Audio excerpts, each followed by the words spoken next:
Selamat pagi adik-adik MPLS. Sebelum memulai kegiatan MPLS, marilah kita menyanyikan dua lagu pujian.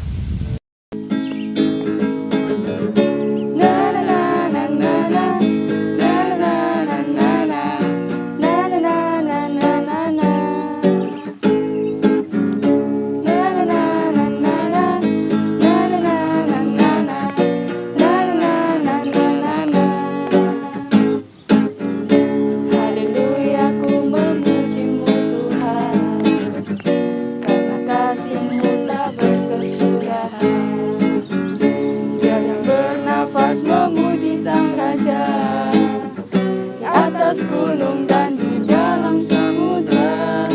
Tanganku ku angkat padamu, mensyukuri rahmat yang Kau beri.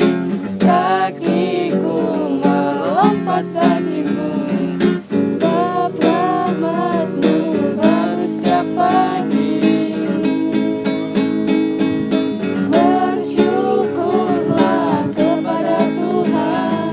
Sebab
Shalom anak-anak yang dikasihi Tuhan Yesus Kristus. Sebelum kita bersama-sama melakukan acara demi acara di dalam kegiatan yang penting, awal dari kegiatan sebelum proses pembelajaran di SMK Kristen Harapan Sejati Surabaya adalah kita akan memuji nama Tuhan, kita akan berdoa, kita akan mendengarkan sebagian dari kesaksian firman Tuhan. Sebelum kita bersama-sama membaca dan merenungkan firman Tuhan, mari kita berdoa, mohon pimpinan dan pertolongan Tuhan. Mari kita berdoa. Bapa kami yang di surga, kami mengucap syukur dan terima kasih kalau kami sudah bersama-sama menjadi keluarga besar SMK Kristen Harapan Sejati Surabaya. Kami percaya kami semuanya, anak-anak kami sudah ditempatkan di sekolah yang terbaik sesuai dengan rencana Tuhan, sesuai dengan keinginan orang tua dan anak-anak sendiri. Bapa di surga, kami akan membaca sebagian kesaksian firman-Mu. Kami mengundang Roh Kudus untuk menolong kami, supaya setiap kami dimampukan untuk membaca firman Tuhan, dimampukan untuk melakukan firman Tuhan di dalam kehidupan kami hari lepas hari. Di dalam Tuhan Yesus Kristus, kami sudah berdoa dan bersyukur. Amin. Mari kita bersama-sama membuka Alkitab. Bagi para siswa yang memiliki HP, bisa membaca firman Tuhan melalui HP masing-masing. Firman Tuhan pada pagi hari ini kita ambil dari Injil Matius pasal yang ke-8. Injil Matius pasal yang ke-8. Kita akan baca ayat 23 sampai 27 dengan perikop angin ribut diredakan. Saya akan membacakan untuk kita semua. Lalu Yesus naik ke dalam perahu dan murid-muridnya pun mengikutinya. Sekonyong-konyong mengamuklah angin ribut di danau itu, sehingga perahu itu ditimbus lubang, tetapi Yesus tidur. Maka datanglah murid-muridnya membangunkan dia, katanya, "Tuhan, tolonglah, kita binasa." Ia berkata kepada mereka, "Mengapa kamu takut? Kamu yang kurang percaya?" Lalu bangunlah Yesus, menghardik angin dan danau itu. Maka danau itu menjadi teduh sekali. Dan heranlah orang-orang itu, katanya, "Orang apakah dia ini? Sehingga angin dan danau pun taat kepadanya." Sampai di sini kita membaca firman Tuhan. Berbahagia kita semua yang membaca, mendengarkan, lebih-lebih melakukan. Amin. Anak-anak yang dikasihi Tuhan Yesus Kristus, ibarat kita saat ini adalah ibarat perahu yang ada di tengah-tengah danau atau di tengah laut atau apapun juga. Kita tahu bahwa perahu atau kapal pun bisa oleng, bisa dihempas oleh gelombang, bisa dihempaskan oleh angin yang begitu kuat. Itulah perjalanan hidup kita yang tidak pernah luput dari persoalan, dari tantangan, dari kesulitan. Mengapa saya mengambil perikop ini? Karena memang saat ini kita dihadapkan di sebuah tantangan yang tidak mudah. Di sektor ekonomi, di sektor pendidikan, ataupun sektor yang lain. Kita tidak pernah menyangka bahwa kita akan dihadapkan dengan COVID-19 yang membuat kita harus belajar secara daring. Ini tidak pernah terpikirkan betapa sulitnya kita belajar melalui daring. Ini persoalan yang serius. Baik itu Bapak Ibu guru, baik itu para siswa, demikian pula orang tua juga terkena dampak persoalan yang kayak angin ribut yang dihadapi oleh Tuhan Yesus beserta para murid-muridnya. Kita tidak bisa tinggal diam di dalam kita menghadapi persoalan. Ada Tuhan Yesus. Ada Tuhan di sekitar kita, di dalam hati kita, di dalam hidup kita. Kita tidak mampu, pemerintah pun tidak akan mampu melakukan untuk meredakan COVID tanpa campur tangan Tuhan. Ini cerita yang bagus ketika para muridnya kebingungan, putus asa, dia baru sadar bahwa di kapal juga ada Tuhan Yesus. Hendaknya kita juga demikian, bahwa di tengah-tengah pandemi, di tengah-tengah kita kesulitan di dalam proses pembelajaran, mari kita datang pada Tuhan, minta tolong pada Tuhan, supaya COVID diredakan, sehingga proses pembelajaran bisa tatap muka, sehingga kesulitan demi kesulitan bisa kita atasi bersama. Marilah anak-anak yang dikasihi Tuhan Yesus Kristus, sekalipun nanti kita daring, kita di tengah kesulitan belajar, satu hal, jangan pernah putus asa. Yang kedua, milikilah karakter yang baik. Walaupun tidak ada Bapak Ibu guru yang melihat secara langsung, tapi hendaknya para siswa tetap melakukan yang terbaik, tetap disiplin, tetap melakukan yang diharapkan oleh Bapak Ibu guru. Tugas-tugas kita juga kita lakukan dengan tepat waktu. Semua kita lakukan dengan baik. Dan kita terus bersandar pada Tuhan Yesus. Kalau kita mau demikian, tidak ada satupun anak yang akan gagal. Pasti kita akan berhasil, anak-anak kita akan berhasil. Ikutilah MPLS dengan baik, karena acara demi acara adalah sesuatu yang akan menambah wawasan anak-anak semua, terutama di SMK Kristen Harapan Sejahtera. Belajarlah dengan tekun, dengan disiplin, jaga jarak ketika banyak orang, cuci tangan, pakai masker, kalau perlu itu double,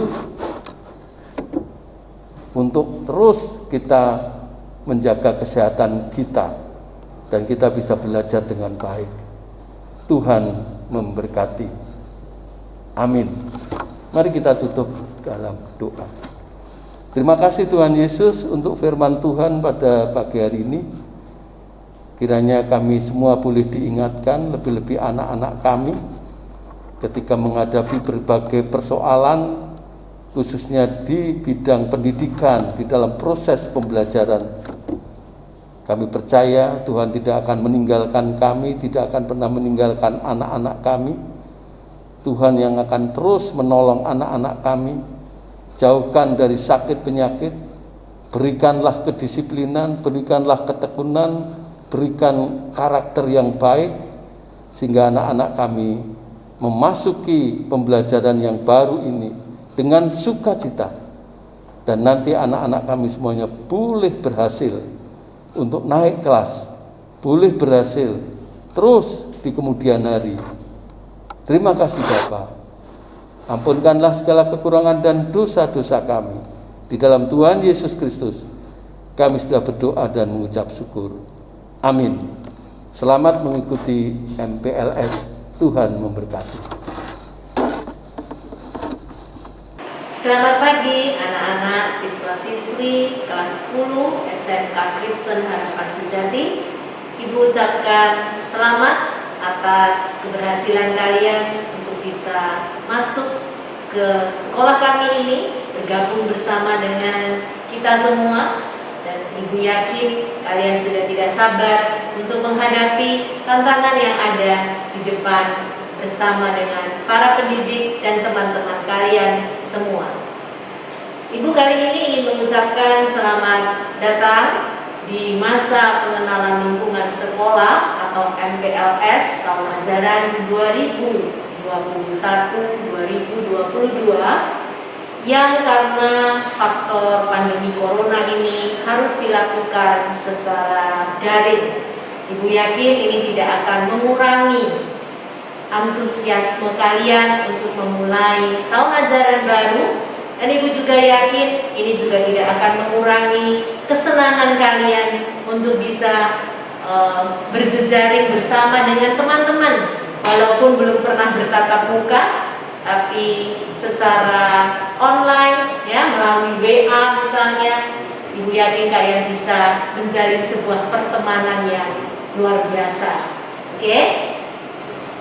Apa saja yang akan ada di MPLS ini sebenarnya memiliki sebuah tujuan untuk kalian bisa memahami lebih dalam tentang apa sih yang ada di SMK Kristen Harapan Sejati, dan juga mengenal siapa nanti yang akan membimbing kalian dalam proses 3 tahun untuk menjadi anak-anak yang lebih baik, anak-anak yang memiliki pengetahuan, keterampilan, dan terutama untuk dapat bisa menumbuhkan karakter terpuji dari diri kalian. Pasti sudah tidak sabar lagi? Oke, mari kita mulai bersama-sama dengan Bu Tintin untuk berjalan-jalan secara virtual di SMK Kristen Harapan Sejati. Anak-anakku sekalian, inilah penampakan dari gedung sekolah kalian yang baru, yaitu di SMK Kristen Harapan Sejati, atau kita bisa sebut Harapan Sejati Christian Vocational High School di Surabaya. Tentu saja kita berharap suatu saat dengan segera kalian bisa menempati gedung-gedung ini supaya suasana belajar mengajar bisa terasa lebih hidup ya. Tetapi tentu saja karena kondisi, kita harus melakukan sistem pembelajaran online terlebih dahulu untuk mengawali tahun ajaran 2021-2022. Touring kali ini yang Ibu akan pandu kita sebut sebagai Wiyata Mandala.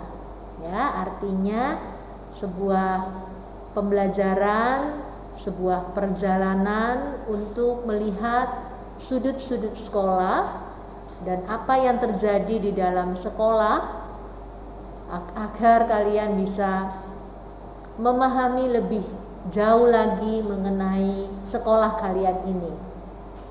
Wiyata Mandala ini artinya apa ya, Bu? Nah, kita bisa lihat di sini bahwa wiyata artinya pengajaran atau pelajaran. Sedangkan mandala adalah tempat atau lingkungan. Jadi sekolah itu merupakan wiyata mandala. Artinya sebagai lingkungan pendidikan, tempat berlangsungnya kegiatan proses belajar mengajar. Mari kita mulai ya perjalanan touring kali ini. Semoga kalian sudah siap. SMK Kristen Harapan Sejati didirikan dengan surat keputusan dari Kepala Dinas Pendidikan Kota Surabaya, Dr. Iksan SPSI MM, pada tanggal 30 April 2014. Apa tujuannya?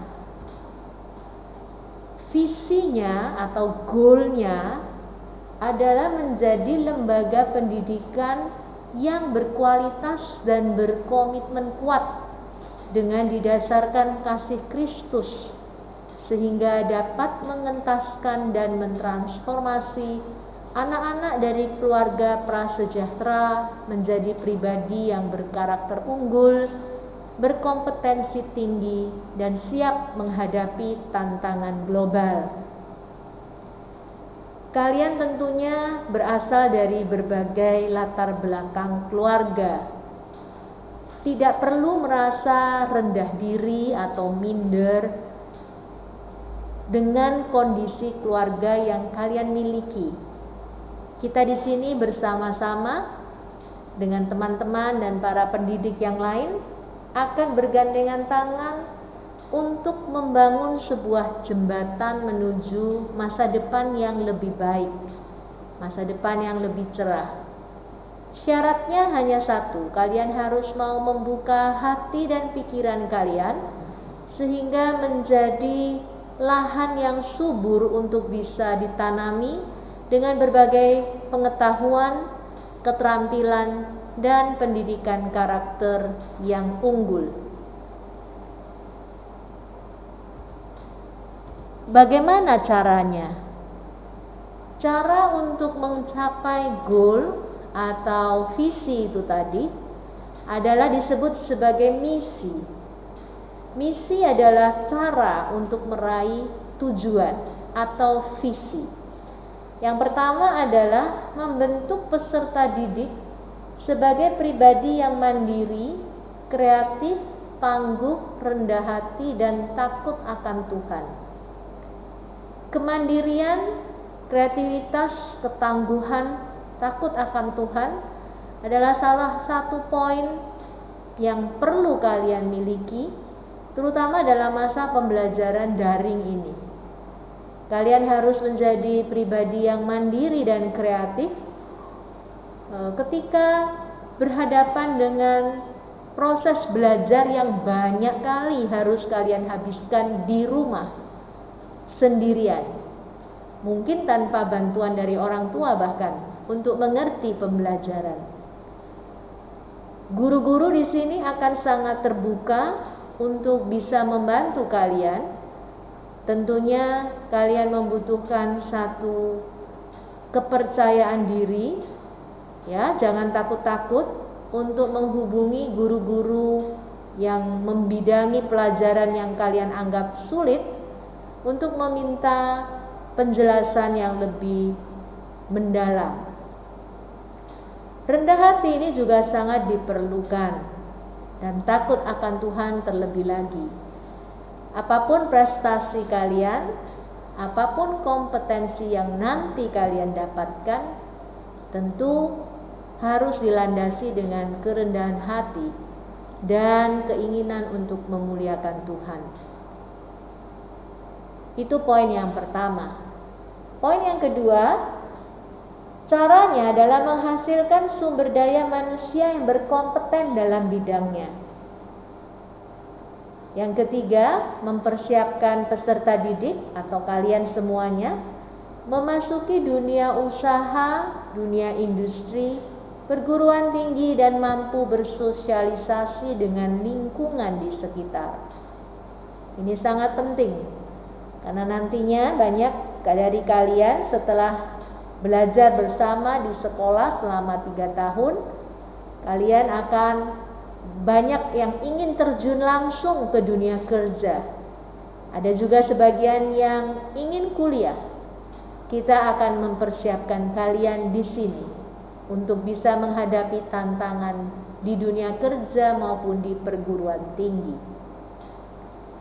Yang keempat, mengajar peserta didik memiliki kecerdasan spiritual, emosional, sosial, dan intelektual.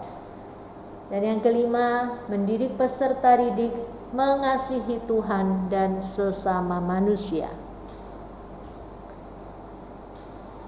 Dari cara mencapai goal atau misi tadi, supaya anak-anak mudah untuk mencernanya dan bisa mengaplikasikannya dengan lebih ringkas, maka SMK Kristen Harapan Sejati memiliki tagline bahwa para siswa HS itu wajib menjadi garam.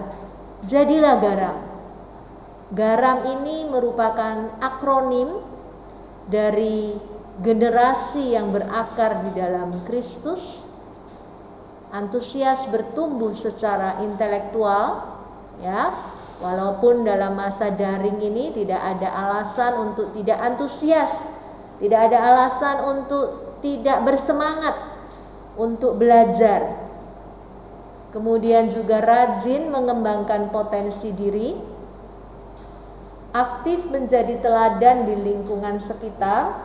Ibu rindu nama kalian ini bisa disebut, wah ini anak dari SMK Kristen Harapan Sejati ini rajin loh ya, aktif loh ya, pandai berkomunikasi loh ya di lingkungan sekitar kalian, entah itu di lingkungan rumah atau gereja atau tempat lain, serta memiliki karakter unggul. Apa itu karakter unggul? Awesome character, karakter yang unggul atau mengagumkan.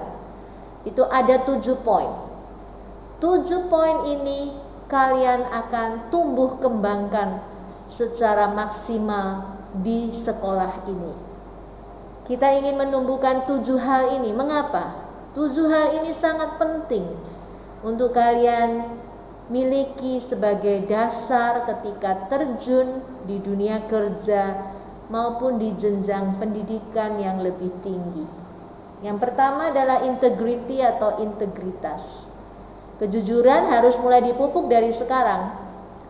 Kalau dulu mungkin masih bolong-bolong, masih belum full 100%, di sini wajib 100%. Ketika kalian melakukan daring, Ibu harapkan kalian melakukan semua pekerjaan dengan jujur, tidak mencontek kiri dan kanan, tidak juga melakukan tugas secara berkelompok atau ulangan secara berkelompok.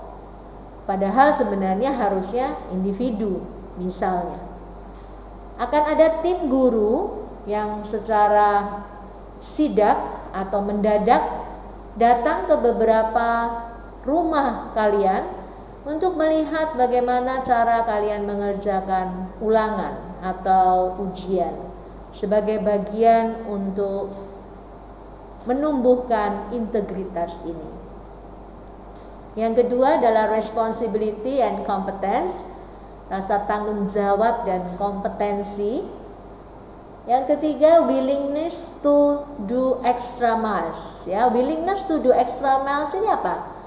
Kesediaan untuk melakukan kerja ekstra. Ya, kerja ekstra itu dalam pengertian apa? Melakukan sesuatu yang lebih. Kalau misalnya hanya diminta untuk mengerjakan A, kalian bisa mengerjakan plus, ya. Nah, misalnya begitu. Jadi kalian dituntut untuk bisa melakukan yang terbaik. Kalau misalnya diminta survei 10 orang, kalian akan melakukan untuk 20 orang misalnya. Kenapa? Bukan hanya ini bisa merupakan satu bukti kalian willing to do extra miles, tapi juga kalian akan bisa mendapatkan data yang lebih akurat. Jadi semuanya ini akan kembali untuk kebaikan kalian. Yang keempat adalah team player atau bisa bekerja di dalam kelompok. Kita tidak boleh menjadi manusia yang egois, yang mau mementingkan diri sendiri, keuntungan diri sendiri, orang lain tidak mau tahu. Nah, ini tidak boleh. Kita semua harus menjadi team player dalam pengertian yang positif. Ya, team player ini dalam pengertian yang positif, bukan untuk bersama-sama melakukan hal yang negatif ya. Bersama-sama melakukan hal yang positif. Yang kelima, trustworthy and loyalty, bisa dipercaya dan setia, ya. Ini juga merupakan bagian yang penting.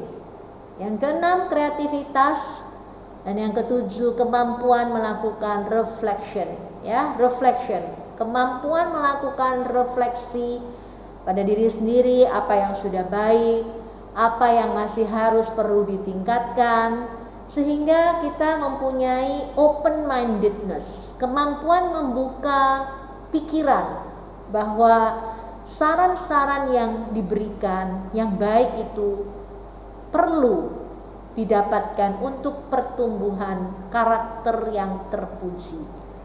Nah, 7 ini nantinya akan para pendidik, para guru kalian ramu di dalam pembelajaran, sehingga tanpa terasa nanti kalian akan bertumbuh secara luar biasa dalam hal ini. Entrepreneurship hadir di sini. Ya, pasti kalian pernah melihat ini di flyer-flyer SMK Kristen Harapan Sejati bahwa entrepreneurship hadir di sini. Apa itu entrepreneurship? Entrepreneurship adalah sebuah mindset atau pola pikir untuk mengembangkan jiwa kewirausahaan dan juga membentuk pola pikir kreatif dan inovatif. Kita di sini tidak hanya mengamati dan meniru, tapi harus melakukan inovasi. Kita tidak boleh sekedar AT saja, amati dan tiru, tapi harus ATM, amati, tiru, dan modifikasi. Di sini kalian akan dilatih banyak hal. Belajar membuka usaha sendiri misalnya. Itu adalah bagian dari pembelajaran entrepreneurship. Menarik ya? Mengapa, Bu? Mengapa kok harus perlu? Kok nggak belajar saja sih, Bu? Kok harus ditambah membuka usaha sendiri, belajar? Kan sulit, Bu. Tidak sulit. Ya, jawabannya jelas dan tegas. Tidak sulit. Semua harus bisa. Nanti kalian akan dibimbing dari mulai kelas 10 dan kelas 11 nanti akan mulai membuka usaha sendiri. Apa tujuannya? Why? Karena sekarang ini kita melihat perkembangan dunia ekonomi saat ini. Banyak perusahaan-perusahaan yang mengurangi pekerja, bahkan menutup pintu untuk lowongan pekerjaan baru. Oleh karenanya, kalian harus disiapkan untuk bisa memulai usaha sendiri, untuk bisa menghidupi diri sendiri, dan nantinya akan menghidupi diri orang lain yang akan bekerja menjadi staf kalian. Itu yang pertama. Yang kedua, untuk membentuk sebuah pola pikir. Kita akan belajar dalam proses pembelajaran mulai dari tahap eksplorasi, perencanaan, pelaksanaan, komunikasi, dan refleksi. 5 tahapan berpikir ini akan sangat berguna. Bukan saja ketika kalian membuka usaha, tetapi akan menjadi sebuah pola pikir yang akan menjadi bagian mercusuar ketika kalian ada di dalam kehidupan nanti. Bahwa ketika kalian menjadi pegawai sekalipun, 5 hal ini, eksplorasi, perencanaan, pelaksanaan, komunikasi, dan refleksi, akan menjadi bagian dari pola pikir Anda. Sehingga anak-anak nanti semua akan menjadi orang yang dibutuhkan oleh orang lain. Perusahaan bahkan bukan tidak mungkin mengejar kalian untuk menjadi pegawainya, karena kalian adalah orang-orang yang memiliki pola pikir bintang, ya, cemerlang di antara yang lain. Sehingga nantinya kalian bisa memiliki kemampuan daya saing yang sama dengan orang-orang di luar sana, bahkan mungkin yang memiliki titel banyak, ya. Kualitas ini akan menunjang 7 karakter yang tadi Ibu sudah sebutkan. Jadi pendidikan entrepreneurship secara menyeluruh di SMK Kristen Harapan Sejati meliputi pengetahuan, keterampilan, karakter, mindset atau pola pikir, dan semuanya ini senternya, pusatnya adalah pada Kristus atau godly view. Bahwa semua yang kita lakukan ini bukan hanya sekedar mencari profit semata-mata, tapi juga ada nilai-nilai sosial sosial yang harus terus dikembangkan. Tujuan daripada pembelajaran entrepreneurship di sini adalah memberikan praktek pembelajaran terbaik atau teaching best practices yang mengakomodasi standar kurikulum nasional secara berkualitas dan membekali siswa dengan wawasan dan keterampilan yang dibutuhkan dalam kehidupan global, serta dikuatkan dengan karakter dan jiwa entrepreneurship. Nah, ini adalah sebuah bagian rangkaian gandengan tangannya dari mana saja, ya. Jadi tetap berprestasinya ada, keterampilannya ada, tapi juga ada jiwa entrepreneurship-nya. Tak kenal maka tak sayang ya anak-anak. Nah, jadi sekarang sudah waktunya Ibu memperkenalkan diri secara lebih lengkap bersama dengan tim yang akan mendukung SMK Kristen Harapan Sejati ini dalam menemani proses perjalanan edukasi kalian selama 3 tahun ke depan. Ya. Nama Ibu Tintin Mariani Santoso Putri. Kalian bisa memanggil Ibu dengan Bu Tin, begitu ya. Nah, Ibu merupakan lulusan dari psikologi dan Magister of Art, sehingga kalau misalnya kalian menginginkan konsultasi atau konseling, kalian boleh membuat janji temu dengan Bu Tin, ya. Para pendidik yang akan mendukung, yang pertama adalah Bapak Dr. Andes Sutekat Baim sebagai Wakil Kepala Sekolah Bidang Kurikulum dan Sarana Prasarana, di mana tugas mengajar Pak Tekat adalah akuntansi perusahaan dagang dan manufaktur kelas 12 AKL, akuntansi keuangan 11 AKL 1 dan 12 AKL. Kemudian yang kedua adalah Bapak Slamet SPD MM. Beliau mengajar bahasa Inggris kelas 10, 12 AKL, OTKP dan TEI. Beliau juga merupakan Humas Yayasan SMK Kristen Harapan Sejati. Yang ketiga adalah Bapak Wisnu Satrio Adi SPD SE. Beliau akan mengajar ekonomi bisnis kelas 10 AKL, administrasi umum kelas 10 AKL, otomatisasi tata kelola kepegawaian kelas 11 OTKP, dan perbankan dasar kelas 10 AKL. Pak Wisnu juga merupakan asisten wakil kepala sekolah bidang kesiswaan. Jadi kalau misalnya kalian terlambat atau kalian mungkin ada kesulitan yang lain, kalian akan menemui Pak Wisnu nantinya. Pak Wisnu adalah penegak tata tertib di sekolah. Selanjutnya adalah Bapak Franciscus Joseph Goli Kromen, sarjana komputer. Beliau mengajar simulasi digital kelas 10 AKL dan TEI serta spreadsheet kelas 10 AKL. Pak Yosef panggilannya juga merupakan asisten wakil kepala sekolah bidang sarana prasarana.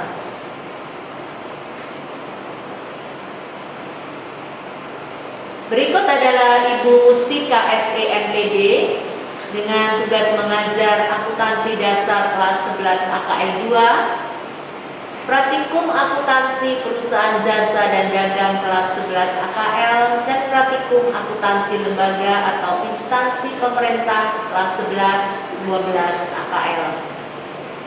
Bu Mustika juga merupakan kepala program keahlian untuk AKL dan OTKP.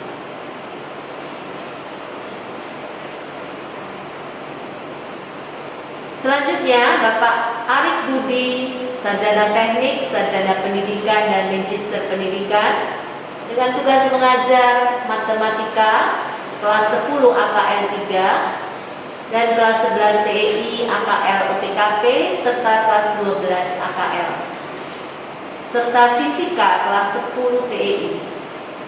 Pak Arif, panggilan beliau juga merupakan kepala program keahlian TEI.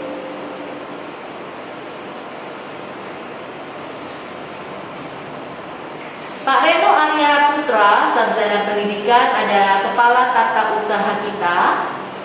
Jika berurusan dengan uang sekolah, Pak Reno adalah PIC atau person in charge yang mengurusi hal ini. Pak Nanas Suwarna, SPD, sebagai kepala laboratorium. Kemudian kita mulai dengan wali kelas 10 AKS 1. Ada Ibu Sendria Pertiwi, SPD, yang selain menjadi wali kelas 10 AKL 1 mengajar akuntansi dasar 10 AKL dari 1, 2, dan 3 serta PKBU kelas 11 dan 12. Selanjutnya untuk anak-anak kelas 10 AKL 2, inilah wali kelas kalian, Ibu Ramona Magdalena Luin, SPD, dipanggil biasanya Ibu Mona, dengan tugas mengajar komputer akuntansi 11 AKL 1 dan 2, 12 AKL, serta administrasi pajak 11 AKL 1 dan 2 dan 12 AKL. Berikutnya, untuk wali kelas 10 AKL 3, ada Ibu Meti Suprihandini, SPD, dengan tugas mengajar bimbingan konseling kelas 10 dan 12 AKL, OTKP, dan TI.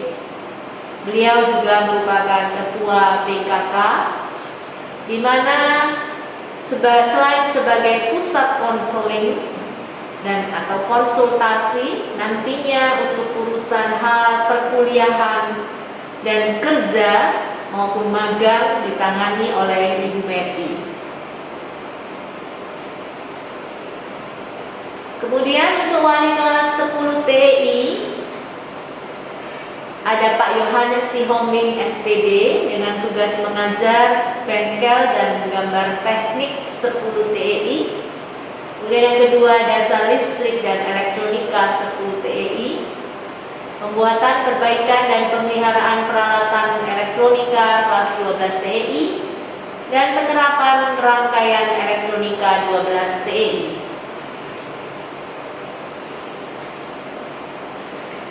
Walaupun kalian kelas 10 saja, tetapi tentu harus mengenal wali kelas di kelas yang lain ya, di kelas kakak-kakak kalian. Ada Pak Daniel Agus Setiawan, SPD, sebagai wali kelas 11 TI, dengan tugas mengajar penerapan rangkaian elektronika kelas 11 TI, sistem pengendali elektronik kelas 11 sampai 12 TI, dan pengendali sistem robotik kelas 11-12 TI. Selanjutnya, wali kelas 11 OTKP adalah Ibu Visi Dili Yulia Ratnasari, SPD, MPC, dengan tugas mengajar. Ini juga akan menjadi guru kalian ya anak-anak di kelas 10, karena akan mengajar bahasa Indonesia untuk keseluruhan ya, kelas 10, 11 AKL 2, OTKP, dan kelas 12 ya. Kelas 10 semuanya bahasa Indonesia akan diampu oleh Ibu Visi. Kemudian ada Ibu Jerry Claudia Simanungkalit, sarjana psikologi, sebagai wali kelas 11 AKL 1. Beliau akan bertemu dengan kalian, terutama anak-anak kelas AKL, di kelas etika profesi. Selain itu juga akan mengajar bimbingan konseling kelas 11 AKL, TI, dan OTKP. Selanjutnya, ini juga merupakan guru kalian nantinya di seni budaya kelas 10 AKL dan TEI. Kemudian ada PKBU kelas 11, 12 AKL, dan OTKP TEI. Ini adalah Ibu Dini Triburyani, sarjana seni, dan juga merangkap sebagai wali kelas 11 AKL 2. Selanjutnya, ada Bapak Dr. Andes Sumino Anastasius sebagai wali kelas 12 TEI. Beliau juga mengajar kalian untuk kelas PPKN dan Sejarah Indonesia. Selain dari kelas-kelas lain ya, untuk PPKN beliau juga mengajar kelas 11 dan 12, serta untuk sejarah Indonesia beliau memang mengkhususkan diri untuk kelas 10 AKL dan TEI.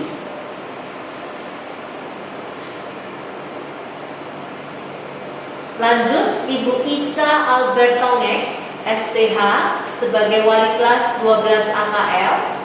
Ibu Ica mengajar pendidikan agama Kristen untuk seluruh kelas, dari kelas 10, 11, dan 12.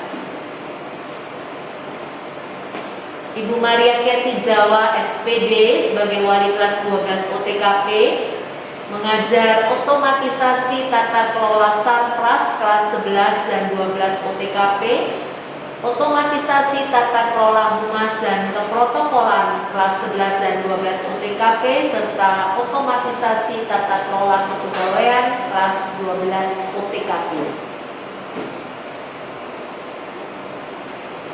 Berikut adalah Bapak Yois Aprilius Serban Sabaroh Banobe, SPD. Beliau mengajar pendidikan jasmani, olahraga, dan kesehatan untuk kelas 10 dan kelas 11. Berikutnya adalah Ibu Dr. Anda Suryani Dewi yang akan mengajar bahasa Inggris kelas 10 AKL dan TEI. Bapak Dr. Andes Endro Kristiajo dengan mengajar matematika kelas 10 TEI AKL 1 dan 2, matematika kelas 12 OTKP dan TEI. Berikut adalah Bapak Marjono Miyono Putra BA dengan tugas mengajar bahasa Jawa kelas 10, 11, dan 12.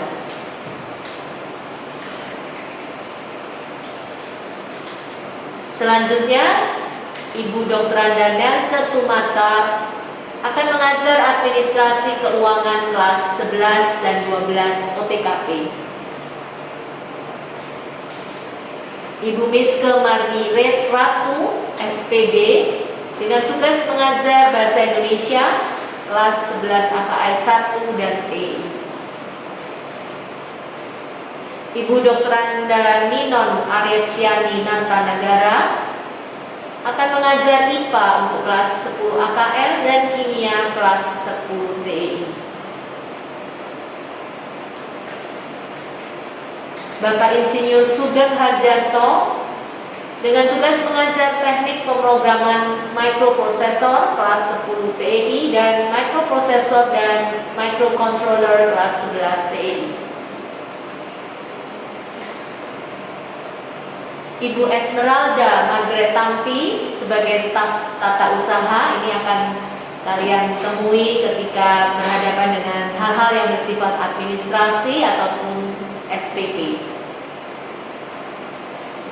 Bapak Kevin Adi Alfredo Luin sebagai pustakawan, Ibu berharap nanti kalian juga akan giat mengikuti program-program di perpustakaan walaupun dilakukan secara daring.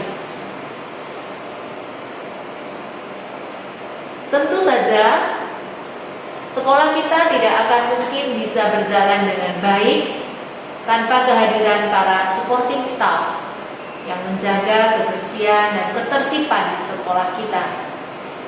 Dan tentu kita memberikan apresiasi yang besar pada mereka.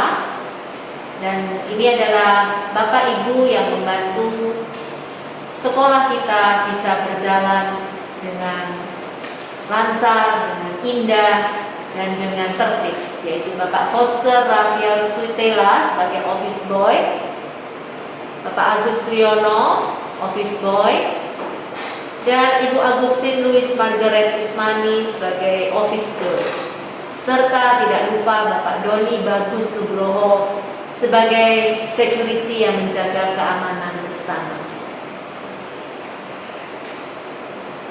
Anak-anakku, walaupun kalian mungkin ada beberapa guru yang tidak mengajar kalian secara langsung di kelas 10, Tapi suatu saat nanti jika kalian bertemu, Ibu berharap kalian tetap bisa bertukar salam hormat kepada para beliau yang mengajar di kelas-kelas atas, supaya kalian juga bisa mengenal mereka, dan nanti kalau kalian diajar oleh mereka di jenjang-jenjang berikut sudah tidak merasa asing, ya.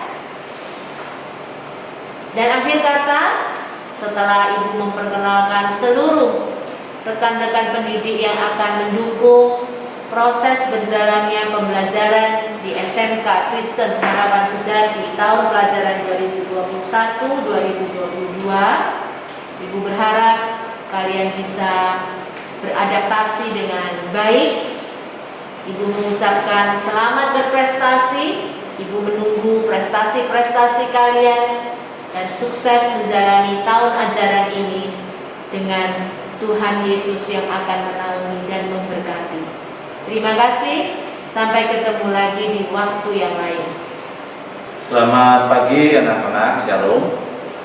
Perkenalkan, nama saya Sutekat Bahim. Saya adalah Wakil Kepala Sekolah Bidang Kurikulum SMK Kristen Harapan Sejati yang tadi baru diperkenalkan oleh Ibu Kepala Sekolah. Sebagai Wakil Kepala Sekolah Bidang Kurikulum, kali ini saya akan menjelaskan atau memperkenalkan tentang kurikulum yang diberlakukan di sekolah ini. Karena tanpa mengenal kurikulumnya, tentunya anak-anak tidak bisa memahami apa yang akan dipelajari selama 3 tahun ke depan. Oleh karena itu, saya mohon anak-anak menyimak dengan sungguh-sungguh penjelasan saya ini, supaya kalian bisa belajar secara maksimal dan bisa mendapatkan hasil yang maksimal. Selamat menyaksikan penjelasan saya.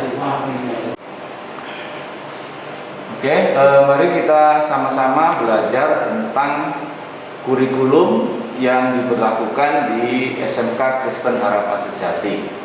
Yang pertama, kita akan belajar dulu apa sebenarnya yang dimaksud dengan kurikulum.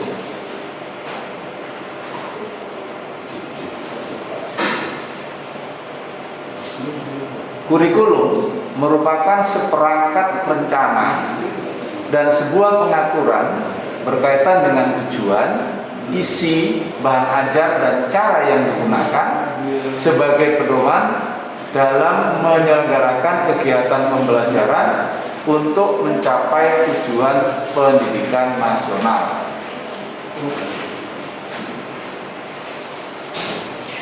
Sekarang kita masuk kepada apa tujuan dari SMK, karena ini penting, karena para siswa sebelumnya adalah selesai dari SMP, sekarang Anda memilih jurusan SMK. Tentunya kita harus memahami apa sebenarnya SMK itu. Tujuan SMK adalah mempersiapkan peserta didik untuk dapat bekerja dalam bidangnya masing-masing. Program keahlian apa saja yang ada di sekolah kita atau di SMK Kristen Harapan Sejati? Untuk tahun pelajaran 2021 dan 2022, SMK Kristen Harapan Sejati menyediakan 2 program keahlian. Yang pertama, program keahlian akuntansi dan keuangan lembaga, atau sering disingkat dengan atau dikenal dengan AKL. Program keahlian yang kedua adalah teknik elektronika industri, atau yang lebih populer dengan TEI. Kita akan mempelajari untuk masing-masing program kalian yang disediakan dan sudah kalian pilih. Bagi kalian yang mengambil program keahlian akuntansi, tujuan yang ingin diharapkan lewat program akuntansi adalah baik membekali peserta didik dengan keterampilan, pengetahuan dan sikap agar kompeten. Kompeten itu ahli dalam mengelola akuntansi perusahaan, jasa, dagang, manufaktur, dan administrasi pajak, baik manual maupun komputerisasi. Sedangkan untuk tujuan program keahlian teknik elektronika industri adalah mendidik siswa agar mempunyai kemampuan atau keterampilan pada bidang sistem kontrol dan maintenance peralatan industri berbasis electrical control dan mikroprosesor. Tentunya para siswa akan bertanya-tanya, ketika saya mengambil program keahlian akuntansi dan atau program keahlian teknik elektronika industri, kira-kira mata pelajaran apa saja yang harus saya pelajari untuk mencapai tujuan yang sudah saya jelaskan di depan. Nah, di SMK Kristen Harapan Sejati atau secara nasional,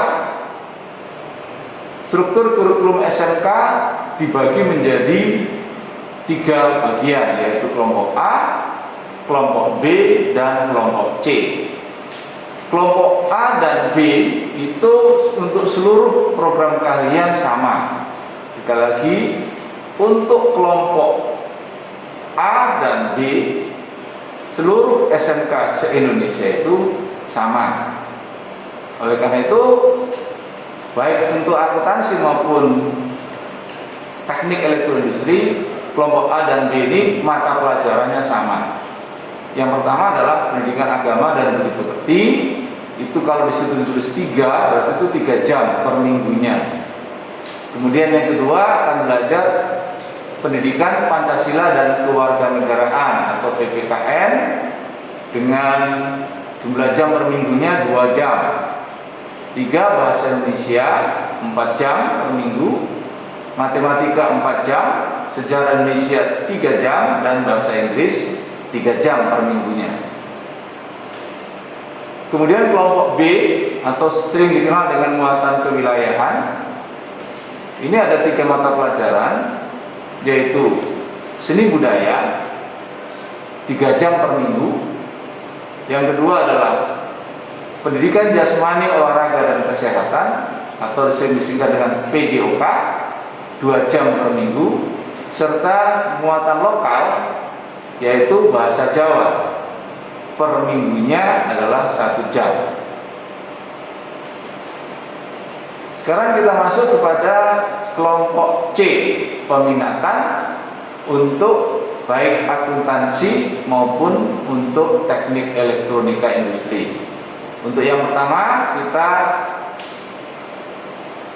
sajikan di sini adalah untuk kelompok C, peminatan akuntansi. Ada 4 mata pelajaran, yaitu yang pertama simulasi dan komunikasi digital atau sering disingkat dengan SIMDIK, per minggunya 3 jam. Yang kedua, mapel yang kedua adalah ekonomi bisnis, per minggunya 2 jam, administrasi umum per minggunya 2 jam, dan ilmu pengetahuan alam atau sering disingkat dengan IPA per minggunya juga 2 jam. Berikutnya untuk program dasar program keahlian atau C2 akuntansi. Yang pertama akuntansi dasar itu 6 jam per minggu. Yang kedua etika profesi 2 jam per minggu. Ketiga perbankan dasar 3 jam per minggu. Dan yang keempat paket program pengolah angka atau sering disingkat dengan spreadsheet 3 jam per minggu.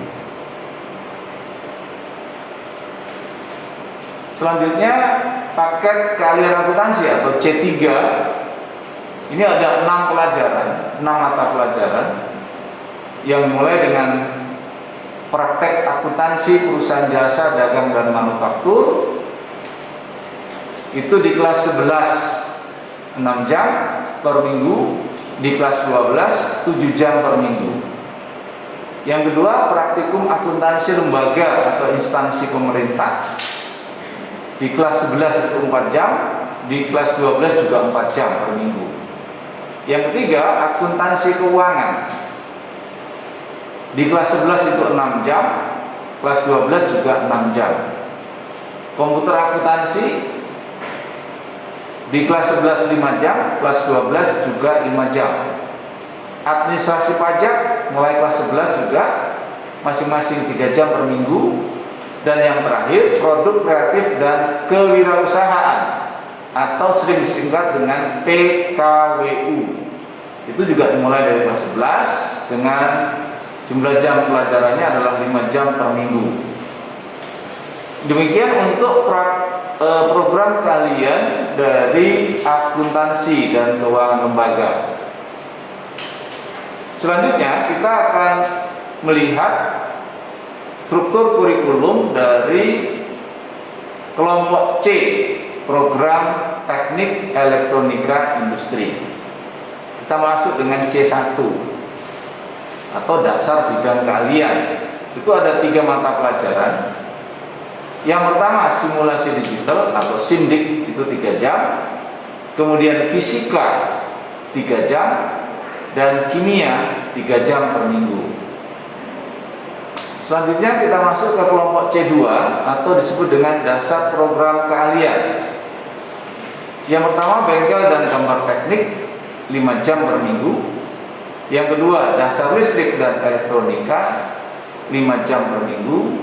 Dan yang ketiga dasar pemrograman mikroprosesor 3 jam per minggu. Ini semua akan kalian dapatkan selama di kelas 10. Sedangkan untuk kelompok C3 ini baru akan didapatkan ketika nanti kalian naik ke kelas 11 dan kelas 12. Jadi sekali lagi untuk program untuk paket C3 itu baru didapatkan nanti ketika kalian sudah naik ke kelas 11. Meskipun demikian tentunya akan lebih baik ketika kalian sudah mengenal lebih dulu mata pelajaran yang akan kamu dapatkan selama kamu mengambil program kalian teknik elektronika mulai kelas 10, 11, dan 12. Yang pertama, mikroprosesor dan mikrocontroller. Itu di kelas 11 saja. Itu ada 7 jam per minggunya. Yang kedua, penerapan rangkaian elektronika itu diberikan di kelas 11 dan 12 yang per minggunya adalah 6 jam. Kemudian yang ketiga, sistem pengendali elektronik diberikan di kelas 11 dan 12. Di kelas 11 itu 7 jam per minggunya, sementara di kelas 12 itu 6 jam per minggunya. Yang keempat, pengendali sistem robotik diberikan di kelas 11 dan 12. Di kelas 11 itu 4 jam per minggunya, kelas 12 6 jam per minggu. Yang kelima, pembuatan, perbaikan, dan pemeliharaan elektronika. Itu baru diberikan nanti ketika kalian naik di kelas 12 dengan jumlah jam per minggunya adalah 7 jam. Yang terakhir adalah produk kreatif dan kewirausahaan atau disebut juga dengan PKWU. Itu diberikan di kelas 11 dan 12, yaitu di kelas 11 7 jam pelajaran per minggu, sedangkan kelas 12-nya 8 jam per minggu. Nah, demikian anak-anak untuk struktur kurikulum yang diberlakukan di SMK Kristen Harapan Sejati, baik untuk yang mengambil program keahlian akuntansi dan keuangan lembaga maupun kalian yang sudah memilih program teknik elektronika industri.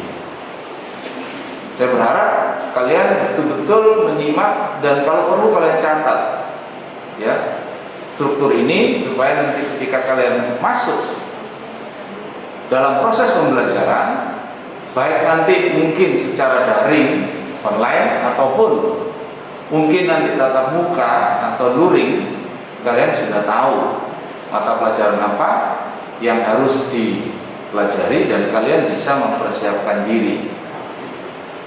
Selanjutnya saya akan menjelaskan tentang bagaimana strategi atau proses pembelajaran yang dilaksanakan di SMK Kristen Harapan Sejati. Saya beri tema di situ program kegiatan pembelajaran.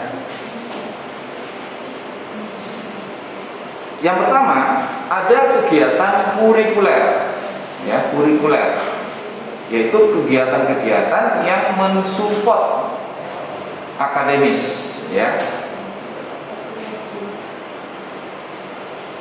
Kegiatan kurikuler dilaksanakan dalam dua bentuk, yaitu kegiatan tatap muka, yaitu proses belajar mengajar, dan penugasan. Itu yang pertama. Yang kedua, ada kegiatan remedi dan pengayaan. Jadi setelah kegiatan tatap muka dan penugasan dilaksanakan dan melalui proses penilaian, ternyata kalian belum mencapai nilai minimal yang disyaratkan, maka sekolah menyelenggarakan kegiatan remedi. Tetapi bagi kalian yang telah memenuhi syarat minimal yang diharapkan, yang ditetapkan, kalian akan mengikuti yang namanya program pengayaan. Selanjutnya yang ketiga, kegiatan bimbingan belajar. Kegiatan bimbingan belajar ini dilaksanakan untuk memberikan bantuan kepada para siswa yang nilai-nilainya masih belum memenuhi syarat minimal yang sudah ditetapkan. Nah, kegiatan bimbingan belajar ini biasanya dilaksanakan setelah kegiatan pembelajaran di kelas. Jadi setelah usai kegiatan pembelajaran di kelas, maka akan diselenggarakan yang namanya kegiatan bimbingan belajar.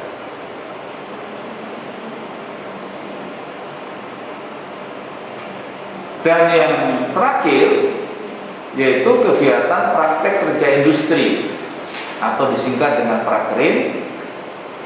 Itu dilaksanakan oleh siswa di kelas 11. Jadi seluruh siswa kelas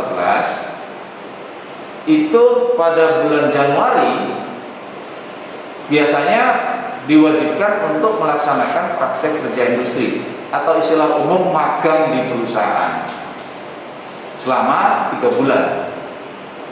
Nah,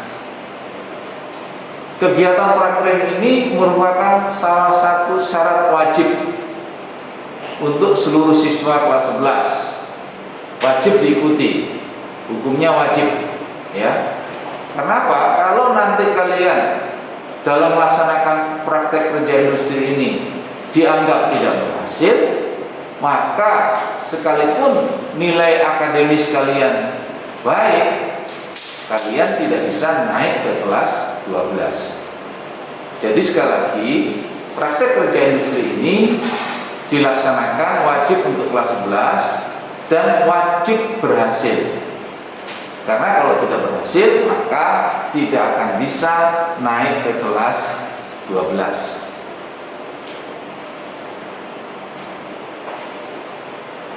Kemudian yang berikutnya adalah selain tadi kegiatan kurikuler, sekarang kegiatan pengembangan diri. Nah, kegiatan pengembangan diri ini terdiri dari satu, kegiatan bimbingan dan konseling atau BK.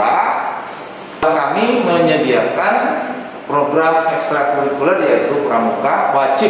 Ini wajib, ini berarti tidak ada pilihan, bagi siswa harus mengikuti. Nah, biasanya kegiatan pramuka ini dalam situasi normal dilaksanakan setiap hari Jumat.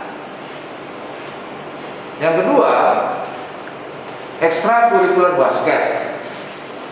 Yang ketiga, ekstrakurikuler bahasa Mandarin. Yang keempat, tari modern dan tradisional.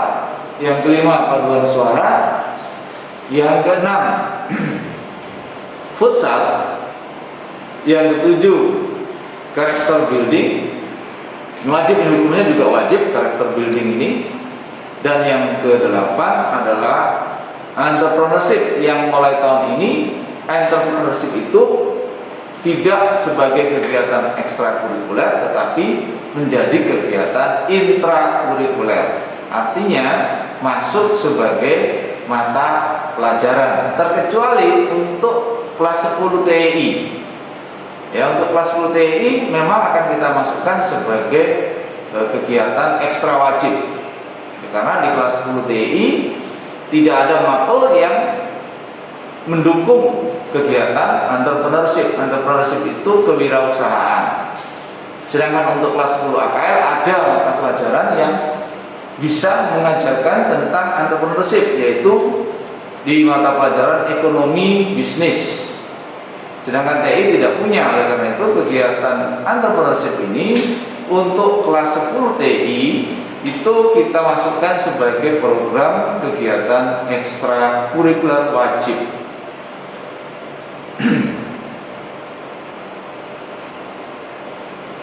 Nah, itu tadi anak-anak kegiatan pembelajaran yang diberlakukan di SMK Kristen Harapan Sejati. Mungkin anak selanjutnya Bapak akan menjelaskan tentang kriteria kenaikan kelas yang diberlakukan di sekolah kita. Yang pertama, siswa telah menyelesaikan seluruh program pembelajaran dalam 2 semester pada tahun pelajaran yang diikuti. Syarat yang kedua adalah nilai atau deskripsi sikap sekurang-kurangnya baik sesuai dengan kriteria yang ditetapkan oleh sekolah. Yang ketiga, nilai ekstrakurikuler pendidikan kepramukaan sekurang-kurangnya baik. Jadi tadi dalam ekstrakurikuler wajib seluruh siswa yang ada di SMK Kristen Harapan Sejati setiap hari Jumat itu wajib mengikuti kegiatan ekstrakurikuler pramuka, dan hasilnya kalau mau naik kelas hasilnya harus baik. Yang keempat, tidak memiliki lebih dari 2 mata pelajaran yang masing-masing nilai kompetensi pengetahuan dan atau kompetensi keterampilannya di bawah SKM, ya, standar kompetensi minimal. Artinya tidak boleh nilainya D. Apabila ada mapel yang tidak mencapai SKM pada semester ganjil, nilai akhir diambil dari rata semester ganjil dan semester genap pada tahun pelajaran tersebut. Yang kelima, untuk mata pelajaran dasar bidang dan program kalian, dasar bidang tadi itu C2, dan program kalian atau C3 harus SKM, ya, harus memenuhi standar kompetensi minimal. Nilainya berapa? Harus 65. Kalau di bawah 65, meskipun hanya 1 mata pelajaran, maka kalian bisa tidak naik kelas. Jadi sekali lagi, untuk mata pelajaran C2 dan C3 ya, itu harus minimal nilainya adalah 65. Yang keenam, prosentase ketidakhadiran maksimal 10% dari hari efektif. Hari efektif sekolah itu kurang lebih 220 hari. Ya, di sini kita bulatkan menjadi 20 hari. Jadi kalau Anda dalam 1 tahun pelajaran tidak masuk selama lebih dari 20 hari atau misalnya 21 hari, maka sekalipun nilai pengetahuan, nilai keterampilan, nilai sikap, nilai ekstrakurikuler kalian semuanya SKM, maka kalian bisa tidak naik kelas. Sekali lagi, tolong kalian perhatikan baik-baik masalah ketidakhadiran atau istilahnya itu bolos, ya. Bolos itu artinya apa? Tidak masuk tanpa surat keterangan. Ya.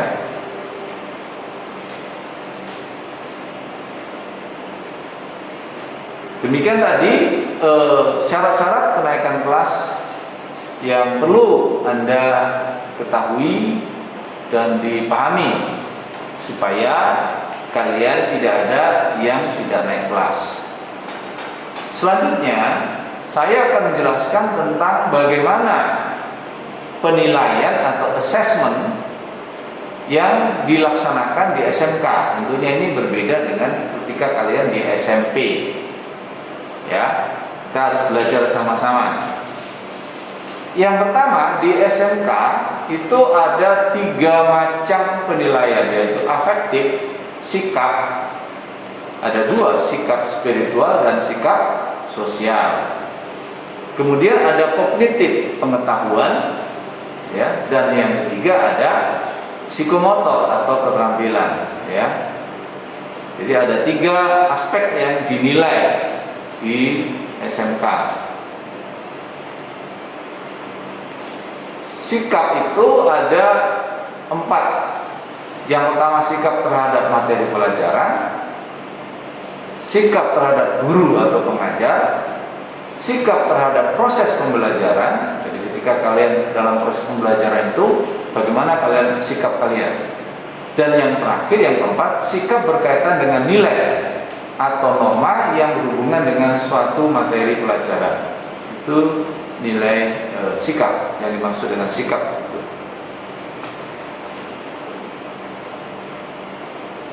Penilaian kompetensi sikap dilakukan melalui observasi. Observasi itu adalah pengamatan. Jadi pengamatan dari Bapak Ibu guru selama kalian mengikuti proses pembelajaran maupun selama kalian berada di lingkungan sekolah, serta mungkin kalian berada di luar lingkungan sekolah yang diamati oleh Bapak Ibu guru. Jadi penilaian di sini tidak hanya selama kalian berada di sekolah. Sikap ini diamati juga ketika kalian berada di luar sekolah, ya. Kemudian yang kedua, penilaian diri atau self assessment. Penilaian sikap ini juga dilakukan oleh diri kalian sendiri. Jadi ada formnya yang akan diberikan oleh Bapak Ibu guru ketika kalian diminta untuk menilai diri sendiri, menilai sikap maksudnya, ya, menilai sikap. Yang kedua, yang ketiga, penilaian sikap yang dilakukan oleh teman sejawat, teman kalian, teman satu kelas tentunya, ya. Penilaiannya tentang kalian itu bagaimana, ya. Nanti juga akan diberikan format yang harus dinilai oleh temanmu. Jadi penilaian temanmu terhadap dirimu, ya. Penilaian temanmu terhadap sikap kalian selama dalam proses pembelajaran di dalam kelas maupun proses pembelajaran di luar kelas. Dan yang ketiga, dilakukan juga lewat jurnal, ya. Jurnal ini yang melakukan adalah Bapak Ibu guru pengajar dan wali kelas. Oke, kita lanjut dengan penilaian kompetensi pengetahuan, dilakukan melalui tes tulis, tes lisan, dan penugasan. Tes tulis ini bisa berupa ulangan harian atau penilaian harian, penilaian tengah semester, maupun penilaian akhir semester. Untuk tes lisan biasanya dilakukan pada saat proses pembelajaran sedang berlangsung. Demikian pula dengan penugasan.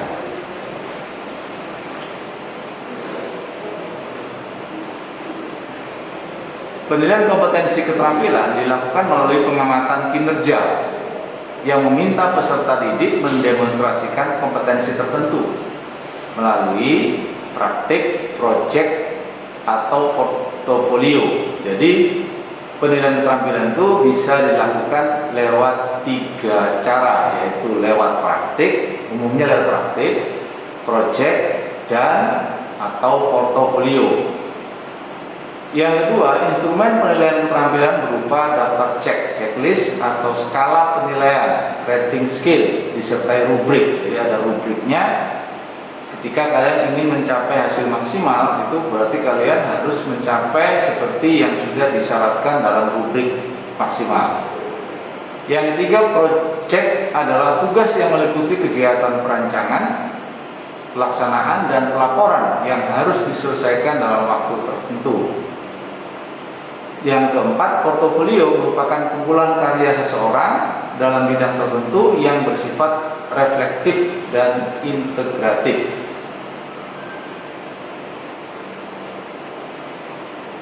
Predikat nilai pengetahuan dan keterampilan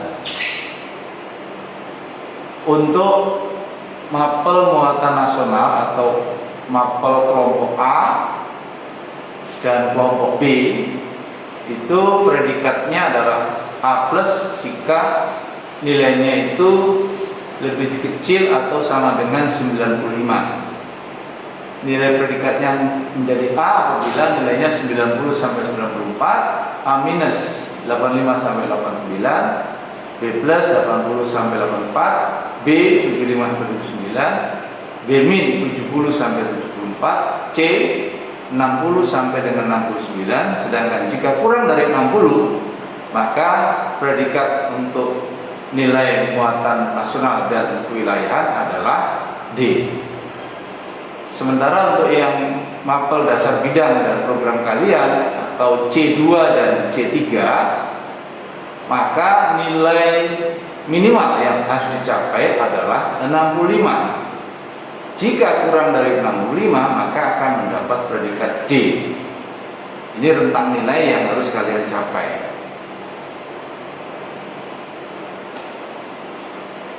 Nilai pengetahuan tadi ada 3, nilai pengetahuan, keterampilan, dan sikap. Untuk bobot nilai pengetahuan adalah 40%. Contohnya ini, mata pelajaran agama dan budi pekerti untuk siswa yang bernama Gilang.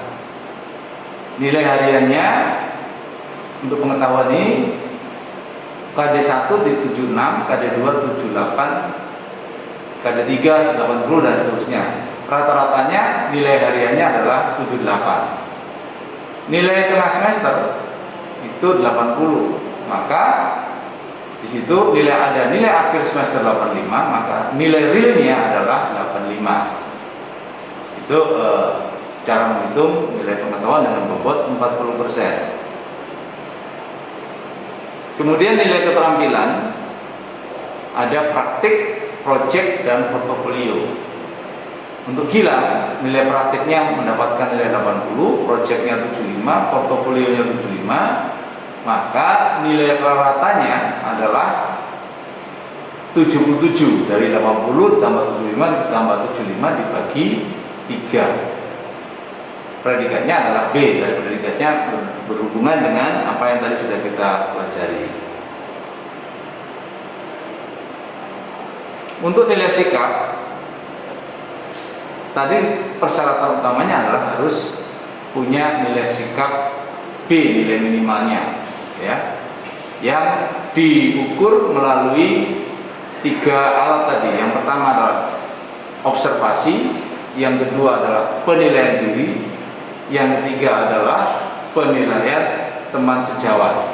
Hasilnya minimal harus B.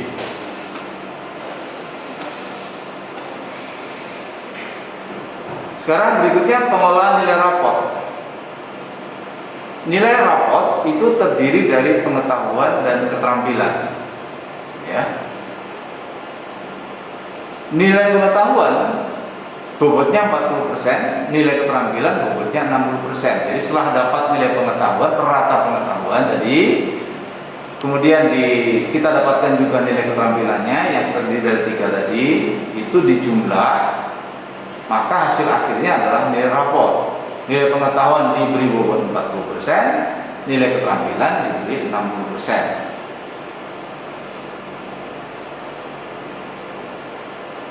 Untuk nilai pengetahuan, ya, untuk nilai pengetahuan tadi ada nilai ulangan harian, ada tugas, dan ada nilai ulangan akhir semester.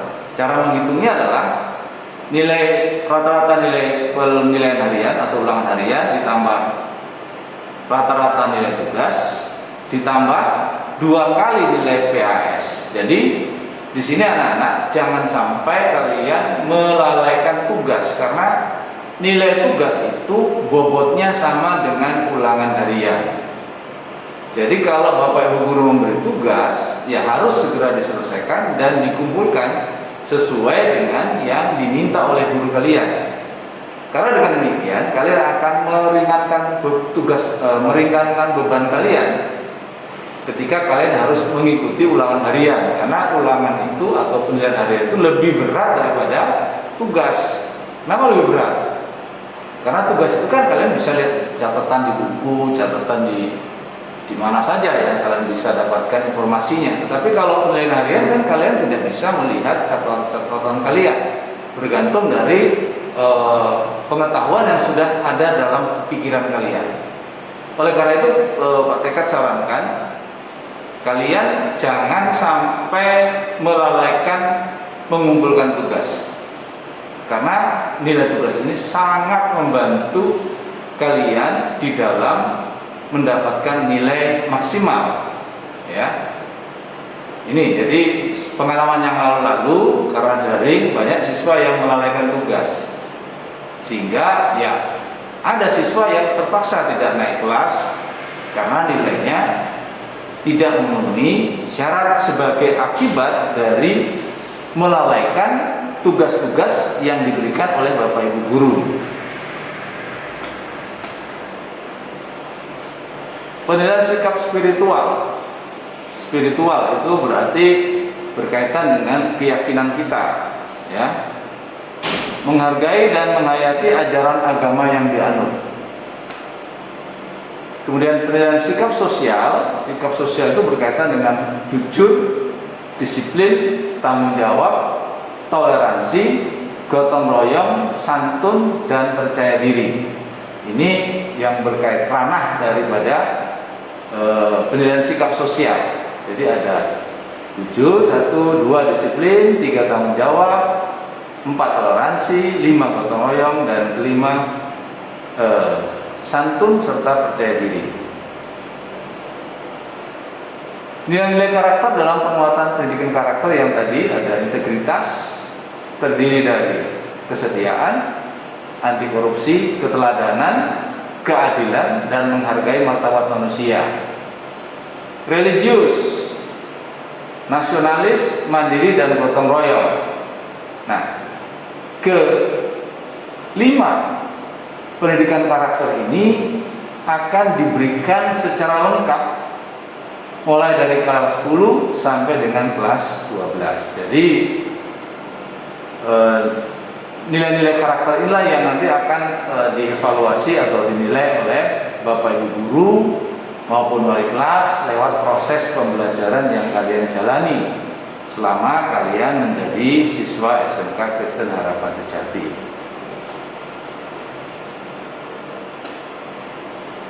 Demikian anak-anak paparan saya berkaitan dengan masalah kurikulum. Semoga apa yang Pak Tekad sampaikan ini bisa membantu kalian di dalam memasuki proses pembelajaran di SMK Kristen Harapan Sejati, dengan harapan tentunya kalian bisa sukses, kalian bisa naik kelas, dan pada akhirnya bisa lulus dengan nilai maksimal. Terima kasih atas perhatian kalian.